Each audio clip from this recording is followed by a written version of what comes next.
Hello दोस्तों, shoulder joint के first episode में आज मैं डिस्कस करूंगा फ्रोजन शोल्डर के बारे में, यानी कंधा जाम होने के बारे में। ये दिक्कत बहुत ही कॉमन हो गई है, चाहे महिलाएं हों चाहे पुरुष हों, ये दिक्कत दोनों में देखने को मिल रही है। खासकर महिलाओं में ये दिक्कत बहुत ही ज्यादा देखने को मिलती है। वो महिलाएं जिनका शुगर लेवल बहुत ही ज्यादा होता है या जिनकी उम्र 45 to 55 के बीच में होती है। तो आज मैं कुछ ऐसी एक्सरसाइज बताऊंगा जिसको आप करके घर पे ही अपने कंधे जाम होने से निजात पा सकते हैं। इसलिए आपसे रिक्वेस्ट है कि ये वीडियो अंत तक देखिएगा ताकि कोई भी एक्सरसाइज आपसे छूटे ना।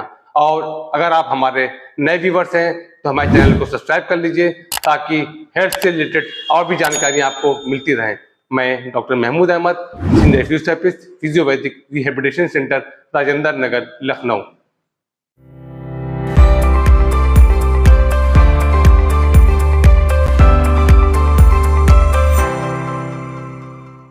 चलिए आपको कुछ एक्सरसाइज के बारे में बताते हैं।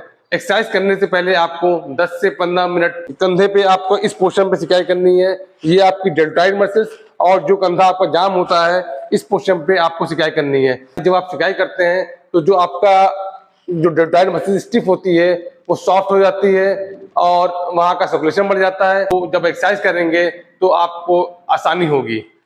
सबसे पहले जो एक्सरसाइज करनी है, आपका जो नॉर्मल हाथ है उस हाथ को, अफेक्टेड हाथ है उसके नीचे अंगूठे को कर लीजिएगा और चारों उंगलियां आपकी ऊपर डेल्टॉइड के ऊपर होनी चाहिए और आपको अपने चारों हाथ से सर्कुलर रोटेशन में डेल्टॉइड मसल्स पे, यानी कि जो मसल्स आपके स्टिफ है उस पर सर्कुलर रोटेशन में ऐसे मसाज करनी है।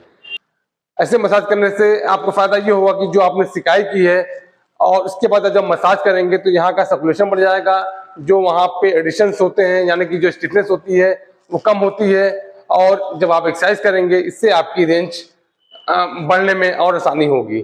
जब आप ये 1 मिनट तक कर लीजिए उसके बाद आप अपने हाथ को ऐसे कर लीजिएगा, यानी कि ये आपको 90 डिग्री, ये 90 डिग्री होना चाहिए और आपका जो नॉर्मल हाथ है उसको आप ऐसे पकड़ लीजिएगा। पकड़ने के बाद आप अपने अफेक्टेड हाथ को ऐसे रोटेशन करिएगा। जब आप इसे करेंगे तो आपका शोल्डर का रोटेशन होगा और वहां की रेंज खुलेगी। एक चीज और ध्यान रखिएगा, जब आप ये करिएगा तो आप ऐसे झुकिएगा नहीं, ना ऐसे ना ऐसे। ऐसे करने से आपका कमर का मूवमेंट होगा, शोल्डर का मूवमेंट नहीं होगा। इस एक्सरसाइज को आपको 15 से 20 रिपीटेशंस करने हैं। इसके बाद आपको जो नेक्स्ट एक्सरसाइज करनी है, आप सीधे लेट जाइएगा। सीधे लेटने के बाद आप अपने हाथ को ऐसे एक दूसरे को ऐसे ग्रिप बना लीजिएगा। ग्रिप बनाने के बाद आपको हाथ धीरे धीरे पीछे ले जाना है। आपकी जहां तक के रेंज हो वहां तक ले जाइएगा। 5 सेकंड तक रोकिएगा। 1 2 3 4 5 वापस फिर जाइएगा। फिर आप ऐसे पीछे जाइएगा, जो आप जिस रेंज तक गए हैं वहां तक जाने के थोड़ा सा और आगे नीचे बढ़ाने की कोशिश करिएगा। 5 सेकंड तक रुकिएगा, फिर वापस जाइएगा। अक्सर लोग गलती करते हैं कि जब ये एक्सरसाइज करते हैं तो अपनी कोहनी मोड़ लेते हैं, इस तरह करते हैं, तो ये एक्सरसाइज गलत हो जाती है। जब आप इस तरह की एक्सरसाइज करते हैं तो आप देखिए आपकी एल्बो का मूवमेंट हो रहा है, ना कि शोल्डर का। तो ध्यान रखिएगा, तो आपका जो कोहनी है उसको सीधी रखनी चाहिए, तभी पीछे ले जाइएगा। इस तरह एक्सरसाइज करिएगा। इस एक्सरसाइज के भी आपको 15 से 20 रिपीटेशंस करने हैं। इसके बाद जो आपको नेक्स्ट एक्सरसाइज करनी है, आप बेड के किनारे ऐसे लेट जाइएगा और आप अपने हाथ की ऐसे मुट्ठी बना लीजिएगा। मुट्ठी बनाने के बाद आप अपने हाथ को नीचे ले जाइएगा, जितना नीचे ले जा सके वहां तक ले जाइएगा। रोकिएगा, 5 सेकंड तक काउंट करिएगा, फिर वापस जाइएगा। फिर आप नीचे जाइएगा। इस बार आप जिस रेंज तक गए हैं उसके थोड़ी सी और आपको रेंज बढ़ा के जानी है। उसमें आप थोड़ा सा दर्द होगा, खिंचाव होगा, वो आप होने दीजिएगा और 5 सेकंड तक काउंट करिएगा, फिर वापस करिएगा। जब आपको लगे कि ये एक्सरसाइज हम करने लगे हैं तो आप इस हाथ में 1 किलो का वेट भी बांध सकते हैं। वेट बांध के भी एक्सरसाइज कर सकते हैं। इस एक्सरसाइज करने में भी ध्यान रखिएगा, जब आप ये एक्सरसाइज करिएगा तो ध्यान रखिएगा आपकी कोहनी एकदम सीधी रहनी चाहिए, ऐसे मुड़ी हुई नहीं होनी चाहिए। अगर आप इस तरह एक्सरसाइज करते हैं तो वो आपकी एक्सरसाइज गलत हो जाएगी। ये आप देख रहे हैं इस कंडीशन में भी आपका शोल्डर का मूवमेंट कम हो रहा है, एल्बो का मूवमेंट ज्यादा हो रहा है। इसी तरह आपको इसके 15 से 20 रिपीटेशंस करने हैं। इसके बाद आपको जो नेक्स्ट एक्सरसाइज करनी है उसको आप अपने हाथ से ऐसे इसी तरह ग्रिप बना लीजिएगा।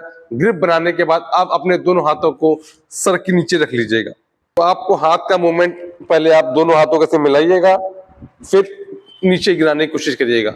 ध्यान रखिएगा जो आपका अफेक्टेड हाथ होगा वो आपका थोड़ा कम जाएगा, लेकिन धीरे धीरे जब आप करेंगे तो आपका हाथ ऐसे टच होने लगेगा और आपकी रेंज बढ़ती जाएगी। इस एक्सरसाइज की भी आपको 15 से 20 रिपीटेशन करने हैं और बहुत ही आराम से करने हैं। जल्दबाजी में कोई भी आपको एक्सरसाइज नहीं करनी है।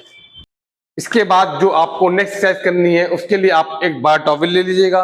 आपका जो नॉर्मल हाथ है वो ऊपर रहेगा और जो अफेक्टेड हाथ है वो पीछे रहेगा, और आप अपने हाथ को ऐसे पीछे कर लीजिएगा और जो नॉर्मल हाथ है उसको ऐसे टॉवल को पीछे इस तरह आप पकड़ लीजिएगा। पकड़ने के बाद आपको ऊपर वाले हाथ से नीचे वाले हाथ को खींचना है, इस तरह खींचना है। रोकिएगा, 5 सेकंड तक काउंट करिएगा, फिर नीचे वाले हाथ से खींचेगा ऐसे। इसी तरह आपको ऐसे धीरे धीरे रेंज बढ़ाते जानी है। जैसे जैसे आप ये एक्सरसाइज करते जाएंगे आपके कंधे की रेंज खुलती जाएगी और आपका हाथ पीछे आना शुरू हो जाएगा। इसके भी आपको 15 से 20 रिपीटेशंस करने हैं। ये थी कुछ बेसिक एक्सरसाइज जिसको मैंने अपने एक्सपीरियंस के हिसाब से आपके सामने शेयर की है। अगर आपको एक्सरसाइज करने में कोई दिक्कत होती है आप हमें मेरे व्हाट्सएप नंबर पे मुझे कॉल कर सकते हैं या कमेंट बॉक्स में जाके आप अपने कमेंट डाल सकते हैं। अगर आपको मेरा वीडियो पसंद आया हो तो लाइक बटन दबाएं, सब्सक्राइब करें, शेयर करें और कमेंट बॉक्स में जाके कमेंट जरूर डालें। हम आपके कमेंट्स का जवाब जरूर देंगे। नमस्कार।